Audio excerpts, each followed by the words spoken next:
से हमारे नेता ने विचार किया है कि वैसे लोग को नहीं रखना है जो जिनसे पार्टी को नुकसान हो रहा है, वैसे लोग को निश्चित रूप से बाहर करेंगे। उनको राजनीति में पैसा कमाने का भूख हो गया है, कुछ लोग को छपास की बीमारी हो गई है, तो भाई उसको कैसे रोका जा सकता है? अब तो उसको जनता चाहती है रोकना।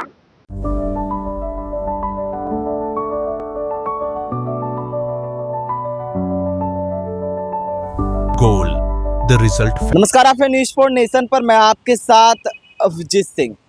राष्ट्रीय जनता दल की कमेटी को भंग कर दिया गया है। जिस तरह से भाई वीरेंद्र ने अपने पार्टी के नेताओं के खिलाफ ही उन्होंने मोर्चा खोला था। उन्होंने कहा था कि नेता प्रतिपक्ष तेजस्वी यादव के जो अगल बगल के नेता हैं आरजेडी के, वो टीटीएम गिरी करते हैं, जिसके बाद कमेटी को भंग कर दिया गया है। और अब वहीं बात करें तो आज भाई वीरेंद्र ने बड़ा बयान फिर से दे दिया है।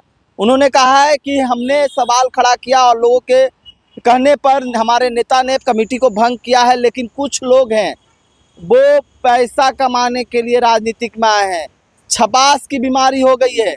और वहीं तेजस्वी यादव AK-47 मामला में डीजीपी से मुलाकात किए हैं और बिहार में बढ़ते अपराध को लेकर भी क्या कुछ करें। भाई वीरेंद्र छोड़ जाते उनके तमाम बयानों के साथ। सर, नेता प्रतिपक्ष तेजस्वी यादव कल डीजीपी से मुलाकात की और बिहार में बढ़ते अपराध को लेकर उन्होंने शिकायत किया है और विपक्ष के तमाम नेताओं को आमंत्रण किया। AK-47 का मामला फिर गर्मा ऐसा है कि अपराध का ग्राफ बिहार में बढ़ता चला जा रहा है। रोज नई नई घटनाएं घट रही है।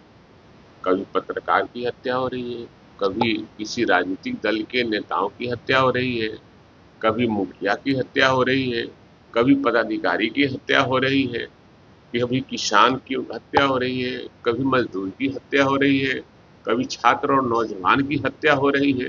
ये तो गजब बात है। मैंने आग्रह किया था माननीय मुख्यमंत्री जी से आपके माध्यम से कि बिहार में अपराध का ग्राफ बढ़ता जा रहा है, कौन लोग इसमें शामिल है, आप उसको पकड़ने का काम कीजिए।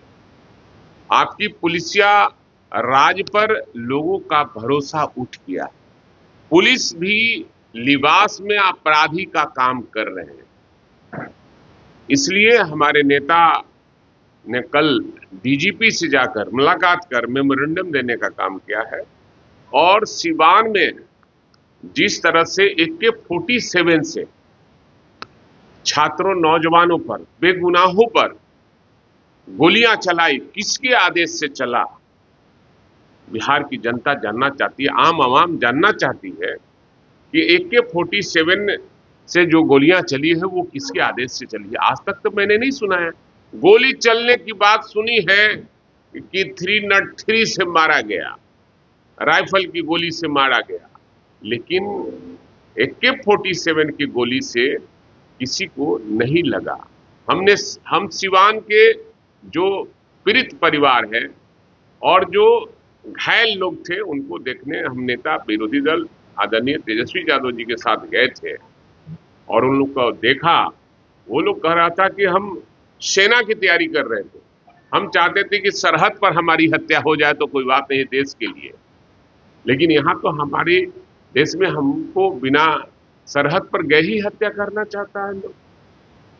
उसमें पढ़ने वाले नौजवान थे, एक शादी करने के लिए आया था, एक गौर, उसका क्या नाम था, गौर, वो लव मैरिज यहाँ करने आया था, उसका बर्थडे था या क्या था, वो केक खरीदने गया था, उसको गोली लगी। ये तो आज सच कि भगवान खड़ा होकर उन लोग की जान बचा लिया। किसी को इसमें लगा, निकल गया, किसी को पैर में लगा। तो हम लोगों ने, हमारे नेता ने डॉक्टर से बात किया, वो कहा कि इनका बेहतर से बेहतर इलाज हो रहा है, ठीक हो जाएगा। लेकिन क्या यही दिन देखने के लिए आज़ादी मिली थी कि पुलिस के AK-47 से बेगुनाहों को की हत्या होगी? ऐसा नहीं होना चाहिए। इस पर लगाम लगना चाहिए और सरकार संजीदगी से इस पर काम करे और जो दोषी पुलिस पदाधिकारी जिनके आदेश से ये गोली चली है उस पर कार्रवाई होनी चाहिए, उसको सस्पेंड करना चाहिए। अब देखिए, हम लोग नेता पर विश्वास किए और नेता ने हमारे बयान चाहे लोगों के सलाह पर पूरे बिहार राष्ट्रीय जनता दल की कमेटी को भंग कर दिया। अब कोई क्या करता है मैं नहीं जानता। लक्षण बाई अमरले पर जाई। कुछ लोग को राजनीति में पैसा कमाने का भूख हो गया है, कुछ लोग को छपास की बीमारी हो गई है। तो भाई उसको कैसे रोका जा सकता है? अब तो उसको जनता चाहती है रोकना, लेकिन अब देखना है नए कमेटी में कौन कौन शामिल होते हैं। जनता इंतजार कर। कब तक होनी चाहिए? और ये तो बताएंगे हमारे नेता।